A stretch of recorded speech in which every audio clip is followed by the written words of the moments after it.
விஜய், மல்லி 2 பேருமே இப்ப வெளியில சுத்தி பார்க்கலாம் அப்படிங்கிற மாரி வந்திருக்கிறாங்க. அங்க கூட இவங்களுக்கு இப்படி ஒரு பிரச்சனை வரும் அப்படின்னு சொல்லி நாம யாருமே எதிர்பார்க்கல. ஏன்னா போற வழியில மல்லியால நடக்கவே முடியல. என்னால முடியலங்க. உங்களால எப்படிங்க நடக்க முடியுது? அப்படிங்கிற மாரி விஜய் கிட்ட கேட்டுட்டே இருக்கிறாங்க. நான் தினமும் ஜாகிங் போறேன், வாக்கிங் போறேன். இப்படி எல்லா விஷயங்களுமே நான் ஃபிட்டா இருக்கிறேன். ஆனா நீ எந்த ஒரு பிசிக்கல் ஆக்டிவிட்டீஸும் இல்லாம இருக்கிற மல்லி, நீ இனிமேல் என் கூட ஜாகிங் வரணும் அப்படிங்கிற மாரி சொல்றாங்க. சரிங்க, இப்போ என்னால நடக்கவே முடியலங்க அப்படிங்கிற மாரி சொல்றப்ப, சரி வா உன்ன நான் தூக்கிட்டு போறேன் அப்படிங்கிற மாரி சொல்றாங்க. இப்போ மல்லிய விஜய் தூக்கிக்கிறாங்க. பார்க்கறதுக்கே ரொம்ப சூப்பரா இருக்கு. இந்த சூழ்நிலையில தான் ஒரு 4 ரவுடிகள் அவங்க கிட்ட சண்டை இழுத்துட்டு இருக்கிறாங்க. விஜயுமே எவ்வளவோ சொல்லி பார்க்குறாங்க. அவங்க என்னோட மனைவி, நீங்க உங்க வேலைய பார்த்துட்டு போங்க.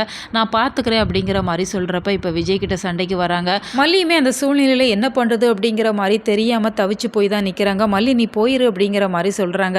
இப்ப விஜய், மல்லி 2 பேருமே சேர்ந்து மாஸா ஃபைட் பண்ணுவாங்க அப்படின்னு சொல்லி தான் நெறைய எதிர்பார்ப்புகள் நமக்குள்ள இருந்தது. அந்த எதிர்பார்ப்ப அவங்க பூர்த்தி பண்ணியிருந்தாங்க அப்படின்னு சொன்னா, இன்னும் ஸ்டோரி லைன் வேற லெவல்ல சூப்பரா இருக்கும். ஏன்னா மல்லி ஃபைட் பண்ணியிருந்தாங்க அப்படின்னு சொன்னா, அந்த சீனே செம்ம மாஸா இருந்திருக்கும். நிச்சயமா நம்ம அத மிஸ் பண்ண தான் செய்றோம். சரி ஓகே, அந்த பிரச்சனைகள்லாம் ஒரு பக்கம் போயிட்டு அப்படின்னு சொன்னாலுமே, அடுத்ததா இப்ப விஜய், மல்லி 2 பேருமே சேஃபா ரூமுக்கு வந்துடுறாங்க. இப்ப இன்னொரு பக்கம் இந்த ஏற்காடு ஸ்டோரி லைன பொறுத்தவரைக்கும் ஒட்டுமொத்த கதையுமே இப்ப இந்த கவின சுத்தி போற மாரி தான் கொண்டு போயிட்டு இருக்கிறாங்க.